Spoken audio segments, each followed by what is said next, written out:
Sal y pide a tus vecinos que te presten sus vasijas, que no sean pocas. Luego entra en la casa con tus hijos y cierra la puerta. Echa aceite en todas las vasijas y a medida que las llenes, ponla aparte. Y después, en unos versículos después, Eliseo le dice a la mujer que salga y empiece a vender todas esas vasijas de aceite. Bueno, esta mujer estaba sola, ¿cierto que sí? Estaba sola, pero pudo desarrollar el plan. Consiguió las vasijas, las almacenó, las limpió, las llenó de aceite. Los hijos le pasaban las vasijas mientras ella las llenaba y luego las vendió y luego administró el dinero y además de eso, ¿verdad? Tuvo que ir y negociar con los acreedores para pagar. O sea, todo este proceso la mujer lo logró hacer porque la mujer tenía una capacidad de gestión. ¿Ustedes creen que la respuesta que Elías le dio a la mujer era una salida fácil y automática de su problema? No. La puso a trabajar, exactamente. Dice la palabra, no he visto justo desamparado, ni su simiente que mendigue pan. Yo siempre vi ese versículo como una promesa de Dios, que Dios iba a proveer sobrenaturalmente para todos sus hijos. Pero recién hace unos días empecé a darme cuenta de algo. Dice la palabra, no he visto justo, ¿sí? No he visto un creyente desamparado ni mendigando pan. ¿Sabes por qué? Porque los creyentes somos gente que trabajamos, somos gente esforzada, ¿verdad? 6 días trabajarás y al 7º día descansarás. Nadie dijo 4 días descansarás y 3 días trabajarás. O sea, el que es creyente, el hombre de Dios y la mujer de Dios son gente que trabaja esforzadamente. Y a esta mujer que estaba en medio de un duelo, de una crisis difícil, Eliseo le da una palabra, ¿verdad? Una palabra que direcciona su vida, pero no una palabra que era como una clave mágica para que todo sucediera. Eliseo pone a esta mujer frente a un desafío, ¿verdad? Ella tenía que gestionar muchas cosas, tenía que trabajar, pero tenía la certeza de que algo iba a suceder. Ahora pensemos, esta mujer, que puede ser tú o puedo ser yo, no estaba acostumbrada a este tipo de trabajo, ¿sí? Esta mujer no estaba acostumbrada a ser la líder de la casa, ¿verdad? Ella tenía su esposo. Su esposo era el que trabajaba, su esposo era el que proveía, ¿verdad? Si había que hacer toda esta logística de ir a tocar las puertas de todos los vecinos y traer las vasijas, ¿quién cree que haría ese trabajo? El esposo, exactamente. Ella estaba en la casa enseñando a leer a sus hijos, ¿sí? Y haciendo la comida, pero ella no era la que tenía que hacer todo esto. Entonces, si a ti te cambian los planes de un momento a otro y tú tienes que asumir un rol como este que no era fácil, ¿cómo te sentirías? Necesitamos como mamás y como mujeres desarrollar este tipo de habilidades, ¿verdad? Necesitamos también criar a nuestras hijas para que nuestras hijas sean mujeres fuertes, puedan ser independientes, seguras, inteligentes, para que cuando sean madres, ¿verdad?, estén preparadas para todo lo que se le pueda aparecer en el camino, porque uno nunca sabe, ¿verdad? No podemos criar a nuestras hijas así, consentidas y dependientes, que tienen el papá y la mamá que les soluciona todo y que no las enfrentamos a ninguna situación en la vida, porque uno nunca sabe las cosas que pueden pasar. Y esta mujer le cambió la vida de un momento a otro, quedó desamparada y amenazada por una inminente situación que podía pasar y era perder a sus hijos. Pero esta mujer se puso la camiseta y logró sacar a su familia adelante. Tuvo esa capacidad para gestionar todas las cosas. En estos días en la casa nos pasó algo, ¿sí? Algo que nadie sabe acá. El miércoles pasado o el jueves, el día del ensayo de la alabanza, ¿cuándo es? El jueves pasado, José Luis nos dijo, o le dijo a Fiore, Fiore, recoge a tu hermana y a tu mamá y vete con ellas para la casa, las llevas tú en el carro, que yo después veo cómo soluciono por acá. Y bueno, así hicimos, nos fuimos para la casa, eso nunca pasa.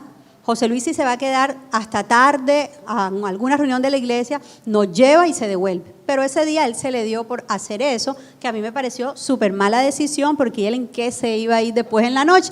Pero bueno, yo me quedé callada, no opiné de nada. Bueno, él verá a ver cómo soluciona. Después me mandó un mensaje mentiroso y me dijo, voy en una moto. Casi se me sale el corazón, porque ustedes saben, nosotros vivimos lejitos. En fin, el punto es el siguiente. Resulta, no se fue en una moto, lo llevó Andrés. Resulta que mi cuñada estaba operada. Entonces, el plan era ir primero a la casa de mi cuñada y luego a la casa de nosotros. Fuimos a la casa de ella, mi hermano vive cerquitica, casi como al frente de nosotros, la visitamos y después nos fuimos nosotras solas para la casa. Resulta que cuando llegamos a la casa, había un penetrante olor a gas.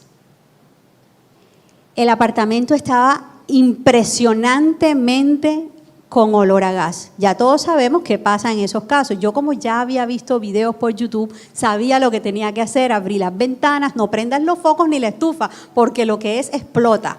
Entonces, bueno, hice lo que tenía que hacer y me di cuenta que la señora que había ido a limpiarme la casa ese día había dejado abierto uno de los pilotos, pero en el más bajito, o sea, en el extremo del otro lado. Entonces no se escuchaba, tú sabes, no se oía nada.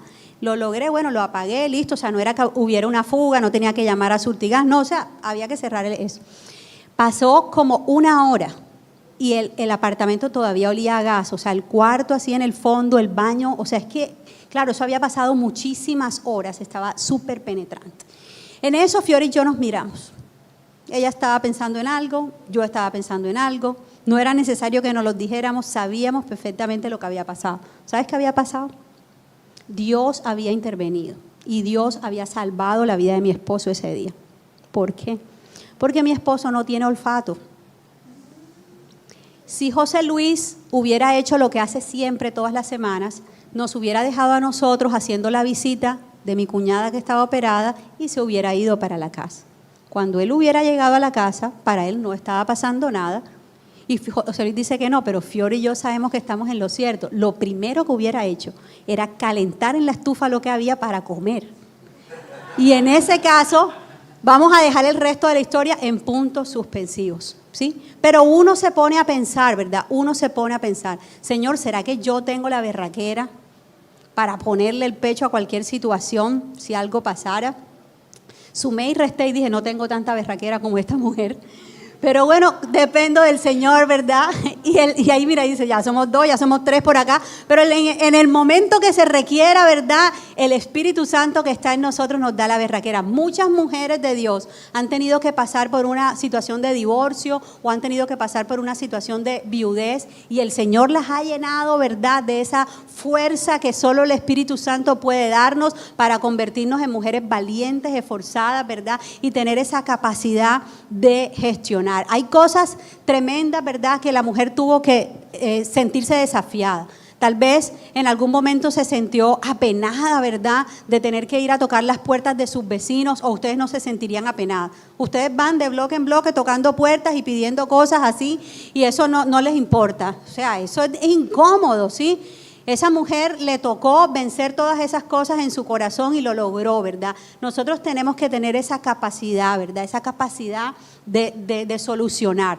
Dice la palabra en Tito, en el capítulo 2, versículo 4, dice que las mujeres mayores enseñen a las más jóvenes, ¿verdad? Y yo creo que aquí entre todas nosotras tenemos un gran cúmulo de experiencia, ¿verdad? De experiencia que hemos vivido, de aciertos de la vida y también de desaciertos. Y podemos enseñar a las más jóvenes, ¿verdad? Para que no tengan que atravesar las mismas situaciones. Yo creo que dentro de ese proceso de ser iglesia también está, como dice aquí en Tito 2, que las mujeres más adultas podamos enseñar a las más jóvenes. ¿Para qué? Para que desarrollen también todas esas habilidades que la vida y el recorrido que llevamos nos ha hecho que desarrollemos. Algunas tal vez cuando teníamos en los 20 y tantos no teníamos ciertas habilidades, pero luego en los 40 y tantos ya esas habilidades se han desarrollado y en los 60 y tantos, imagínate, muchas más habilidades.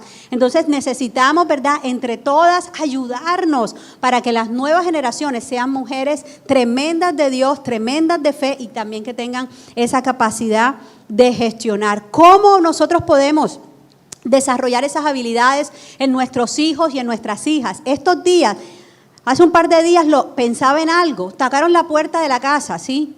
Y yo le dije a José Luis, mi amor, abre tú. Y él me dijo, no, mi amor, abre tú. Ay, papi, abre. Bueno, me tocó ir a mí, ¿qué más iba a hacer?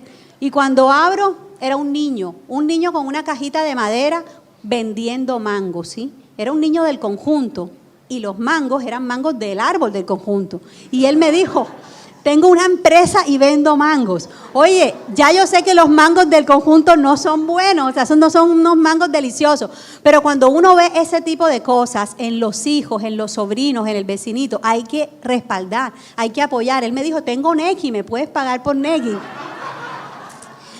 Ese tipo de cosas nosotros tenemos que impulsarlas y aplaudirlas. Cuando nosotros vemos que nuestros hijos, ¿verdad?, tienen algún impulso, ¿no? O sea, hay que buscar la manera de conducirlo, porque ahí es donde empieza el chico que va a ser un empresario dentro de unos años.